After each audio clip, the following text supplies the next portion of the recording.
अहम खबर कराची से। सैराब कोर्ट पर 2 पुलिस एहलकारों का कातिल अपने अंजाम को पहुंच गया। सैराब कोर्ट थाने में 2 हेड कांस्टेबल अब्दुल हकीम और रहमतुल्लाह को 10 जून 2023 को कच्चे पक्के रास्ते इंडस प्लाजा के करीब नामालूम मुलजिमान ने फायरिंग करके शहीद कर दिया था, जिसका मुकदमा दहशतगर्दी की दफा 7 ATA के तहत नामालूम अफराद के खिलाफ पुलिस ने दर्ज किया।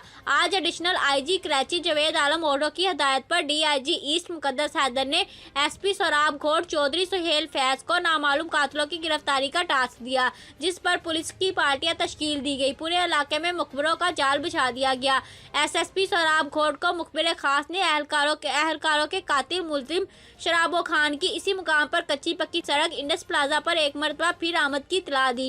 इतला मिलते ही SP सैराब कोर्ट चौधरी सुहेल फैज साहब ने पुलिस की पार्टियां रवाना कर दी। मुलजिम इतना शातिर और चिराग था कि पुलिस की आमद भामते ही फरार होने की कोशिश की। इसी असना में पुलिस मुकाबले में मुलजिम शराबो खान इसी मुकाम पर पुलिस के हाथों मारा गया, जहां इसने अपने दीगर साथियों के साथ मिलकर जवानों को शहीद किया था और इनका असला भी मुलजिम साथ ले गए थे। मजीद खबरों के लिए देखते रहें MIT न्यूज़ HD।